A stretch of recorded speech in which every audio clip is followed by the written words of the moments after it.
Tämän konserttimme laulava ja soittava Nivala päätösnumerona saamme kuulla Ahti Sonnisen nivalalaisille säveltämän kantaatin Valkea lakeus. Tuo lakeus tuossa ulkona on ehkä vielä hieman valkea, mutta tuon tämänhetkisen kirkkaan auringonpaisteen myötä se kyllä hyvin nopeasti muuttuu kevääksi ja oraaksi. Tämän Valkean lakeuden sanat on kirjoittanut nuoruudessaan opetusneuvos Kerttu Saalasti. Hän on kertonut siitä, että kerran hän tuli junalla etelästä kohti kotia halki Pohjanmaan. Ja siinä matkalla hänen mieleensä tuli tämä runo. Tämän runon voisi ajatella olevan eräänlainen ylistyslaulu Pohjanmaalle. Ja tämä kantaatti esitetään nyt mahtavasti nivalalaisten musiikinharrastajien yhteisesityksenä.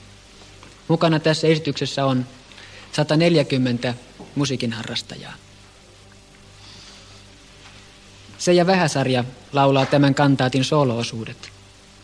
Kuoroista ovat mukana Nivalan sekakuoro, Maliskylän sekakuoro, Nivalan mieslaulajat, seurakunnan lapsikuoro, Maliskylän lapsikuoro, Padingin lapsikuoro ja säestyksestä vastaavat Nivalan torvisoittokunta ja Johanna Myllylä piano, Jukka Niemi harmooni, Tuomo Seppä ja Kari Kumpulainen lyömäsoittimet.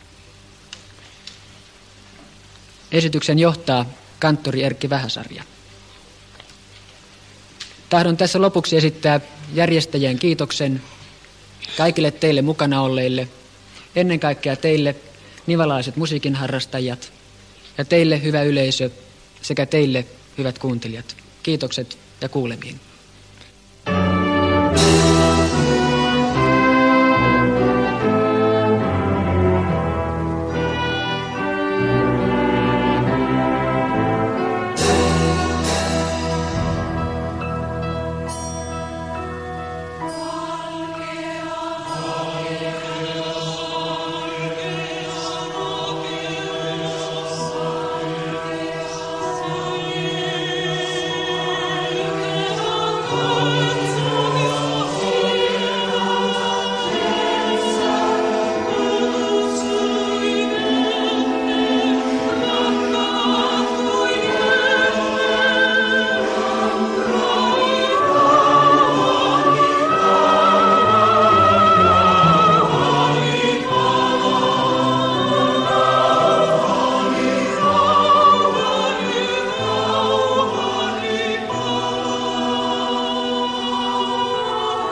Kuulimme Radio 1 musiikkiohjelmien tuottaman ohjelman Laulava ja soittava Nivala. Ohjelman tuottaja oli Sirkka Halonen ja ohjelmassa kuuluttajana toimi Matti Lahtinen. Tämä ohjelma oli äänitetty Nivalan seurakuntakodissa 23. huhtikuuta. Tässä ohjelmassa esiintyivät Nivalan soittokunta, jota johti Martti Mattila, Nivalan mieslaulajat, johtajana Erkki Vähäsarja, Padingin lapsikuoro, johtajana Inkeri Laakkonen, Maliskylän sekakuoro, johtajana Inkeri Kangas, Nivalan keskustanuorten kuoro, jota johti Kustaa Tyhtilä, Nivalan sekakuoro, johtajana Erkki Vähäsarja, Nivalan virsikuoro, johtajana Kerttu-Liisa Hurskainen, Seija Vähäsarja altto ja Johanna Myllylä piano. Lisäksi esiintyivät Maliskylän lapsikuoro, seurakunnan lapsikuoro, Jukka Niemi harmoni, Tuomas Seppä ja Kari Kumpulainen lyömäsoittimet.